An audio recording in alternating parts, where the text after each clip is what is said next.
আজ সঞ্জয় রায়ের সাজা ঘোষণা। দুপুর 2:45 নাগাদ শিয়ালদহ আদালতের বিচারক আরজিকর কাণ্ডে দোষী সাব্যস্ত হওয়া সঞ্জয় রায়ের শাস্তি ঘোষণা করবেন। সেই কারণেই নিরাপত্তা বলয়ে মুড়ে ফেলা হয়েছে শিয়ালদার আশেপাশের এলাকা। প্রায় 500 পুলিশকর্মী মোতায়েন রয়েছেন 2 জন ডিসি পদমর্যাদা আধিকারিকরা।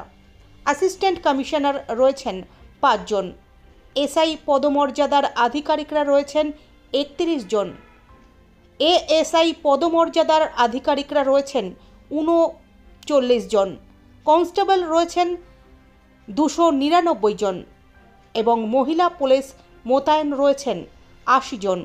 সব মিলিয়ে প্রায় 500 পুলিশ কর্মী মোতায়েন রয়েছে শিয়ালদহ কোর্ট সহ আশেপাশের এলাকায়।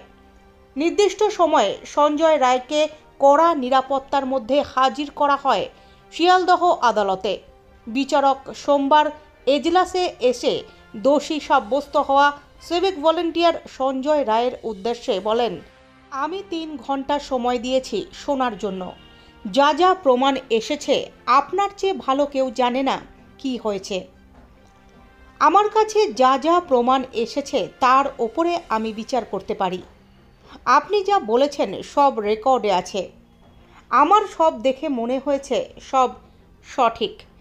আমি জানতে চেয়েছি শাস্তির বিষয়ে। আপনার বাড়িতে কে আছে? বাড়ির লোক যোগাযোগ করছে?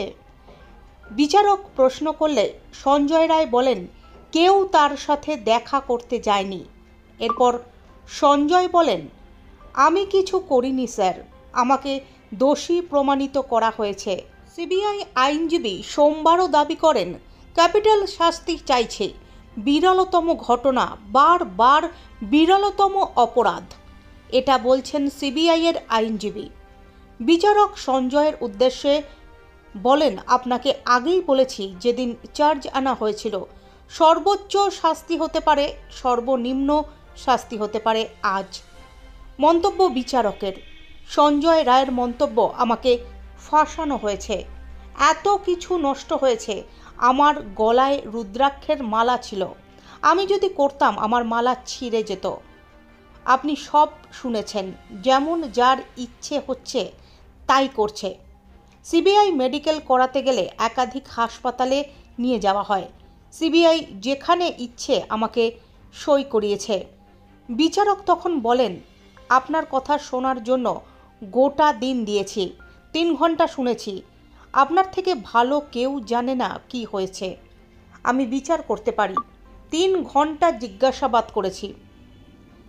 আজ আপনাকে শাস্তির বিষয়ে আপনার কিছু বলার থাকলে বলুন। আপনার বাড়ির লোক আপনার সঙ্গে মামলা চলাকালীন যোগাযোগ করেছেন? সঞ্জয় বলেন, যোগাযোগ করে না। সঞ্জয়ের আইনজীবী মৃত্যুদণ্ডের বিরোধিতা করে বলেন, সমাজ থেকে কাউকে বাদ দিয়ে দেওয়াটা সমাধান নয়। তীব্র বিরোধিতা করছি মৃত্যুদণ্ডের। মামলার এখনও তদন্ত বাকি আছে। মৃত্যুদণ্ড ছাড়া যে শাস্তি আছে সেই শাস্তি দেওয়া হোক। নিহত আরজিকর হাসপাতালের পড়ুয়া চিকিৎসকের পরিবারের আইনজীবী বলেন, আমার সর্বোচ্চ শাস্তি মৃত্যুদণ্ড চাই। বিচারক স্পষ্ট জানিয়ে দেন, তিনি আরজিকর মামলায় আজ দুপুর 2:45 তার রায় ঘোষণা করবেন। শুরু এখন কাউন্টডাউন।